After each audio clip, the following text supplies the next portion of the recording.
Supreme Court denied Trump's application to halt a sentencing in that New York hush money case, allowing the process to go forward in normal course to the appellate.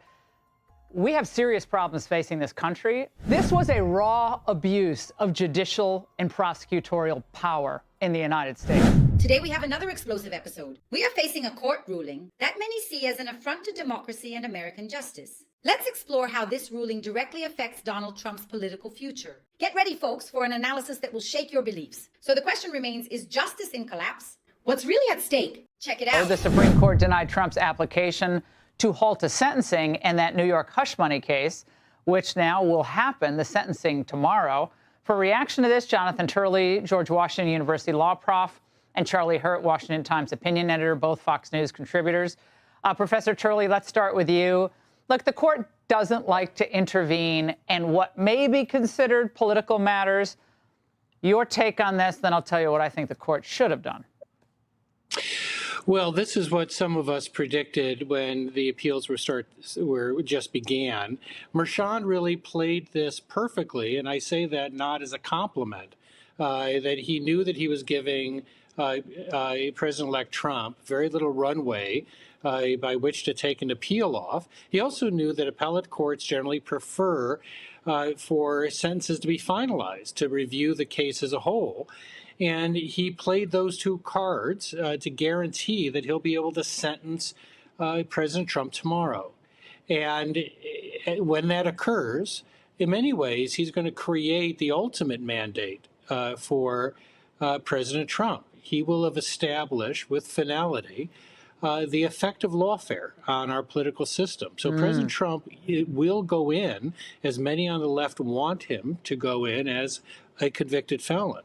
But for many people in this country, he will also go in as someone who was the victim of lawfare. You know, this was the most outrageous of the cases. It was built on not a novel, but an unprecedented theory, one that even the Democratic senator from New Jersey recently called BS. I mean, said that it was completely invalid. And that's the mandate that he will give this president going into office. Well, Professor, we'll get to Charlie in just a second. When you look at this, though, one of the justifications for not granting the application for this stay was that it wasn't a real inconvenience to the presidency, because the judge had indicated there's not going to be a jail time. It'll be there, but it won't be really inhibiting his work as president. But four justices said it disagreed with that. And the only one who didn't, who was one of the Republican nominees, is Amy Coney Barrett. Of course, John Roberts, the other one. But Amy Coney Barrett voted with the majority. So there were a core four who believed that this was significant enough to say, not pulling this nonsense. That's right. And the division on that court really does reflect how troubling the case is overall. That this trial level judge has done in Manhattan is to hold a presidential candidate first, now a president-elect, to his courtroom on a short leash. And what we are witnessing here is a classic example of what many call loafer, the use of the judicial system as a political weapon to, yes, weaken your opponents. The Supreme Court's refusal to intervene is a blow to everyone who believes in justice. Impartial? It's time to question, right? Are we really defending democracy or in fact manipulating it? Check it out. Because silencing the voice of an elected president is nothing more than a blatant attempt to undermine freedom of speech. This is a true attack on freedom of speech, and Trump is in the crosshairs. But what is really behind the Supreme Court's decision? You won't believe it. This is the same judge that gagged the leading candidate for president in a campaign where his case was one of the issues of most concern with voters. And it obviously is an equal concern among at least four justices. Yeah. Charlie, look, on this case, I think it's such a travesty. It's one of those extraordinary cases where, allowing the process to go forward in normal course to the appellate. We have serious problems facing this country. President Trump doesn't need one more thing to deal with. That's my view. And I think those justices saw this for what it was in the dissent.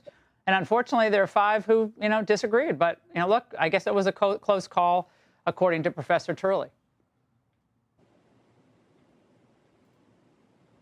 most important point, and certainly the point that I think every American, whether you voted for Donald Trump or not, if you're part of that 59, 60% of Americans who are express to pollsters that they're hopeful that we can sort of move in a positive direction, they're like, wait a minute, we got all these problems. This is not anywhere in the list of problems that I have. And then, of course, in this particular case, as Professor Turley just pointed out, the real damage here was letting the case go forward in the first place. That's when the real damage occurred here. And the gagging of somebody who's actually running for president, it runs counter to everything that we believe in terms of free speech and running robust campaigns in this country. And, of course, Donald Trump won, and he beat all of it. And this is just a reminder, I think, for a lot of people of what the left and what these crazy prosecutors did and tried to do to try to thwart the will of the American people. And the American people looked at it and said, yeah, we don't care. We're not going to be confused about this. We're going to stick with the issues that we care about. And the issues in this case are not one of them. Oh, yeah. And Bragg today, Alvin Bragg was out today crowing about the case, saying how important it is for the country, Professor Turley. And I would also argue that Judge Merchan, by issuing this, quote, unconditional discharge in this case, also kind of implicitly, in my view, admits this is ridiculous. I mean, I'm sorry, but unconditional discharge, but he's a felon. To me, again, this is preposterous. And I think the court should have done away with this. I think the court got this one wrong. And I don't say it just because I support President Trump. I do support the presidency, though. Yeah, I'm not surprised by Chief Justice Roberts. He often experiences a bit of sticker shock when it comes to institutional issues. He doesn't want to get the court ahead of the politics of the moment. This is fairly consistent, I would say, with his past rulings. And I say that, because I truly believe that what motivates him is the court as an institution. And he doesn't want to see the court at these critical moments making this decision. But the problem with what's happening in Manhattan is that this is the rawest form of lawfare. And of course, Bragg is its happiest warrior. But at the end of the day, you have a case that was a dead misdemeanor that was zapped back into life with this novel theory, then turned into this mountain of felonies, and then went before a judge that, in my view, discarded any sense of due process. We still do not know what the jury decided as to the underlying conduct in the case. I mean, I was in that courtroom. So was I. I was in disbelief as to how the court was ruling. And the division in the Supreme Court is a reflection of how problematic this case is. And when court decisions start to follow party lines, we should ask whether justice is really blind or if it's actually seeing the political party. And this isn't just about Trump. No, it's about preserving the integrity of our institutions. Now uncover the truth behind the loafer, this unprecedented abuse of power.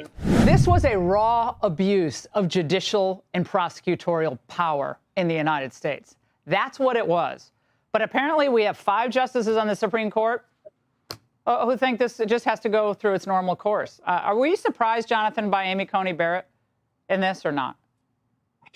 No, Justice Barrett has been playing more and more of a central role or centrist role on the court. She's often voting with the left of the court. She's sort of carving out her own voice, her own place. And I don't want to condemn her for it. I can disagree with her decisions. She's a very thoughtful jurist.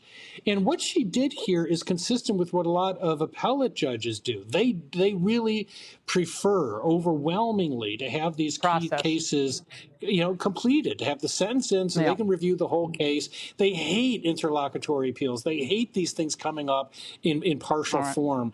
And so she's consistent in that regard. Yeah, well, anytime you say interlocutory appeal on the Ingram angle, it's time to take a pause. Panel, thank you. Thank you, Jonathan. I just got CLE credit for that. And what we are seeing is a blatant abuse of judicial and procedural power, right? Reviving a dead case with novel-like theories transforms our justice system in a big circus spectacle. And who is the real victim in this everything? It's the American people who are seeking justice and fairness.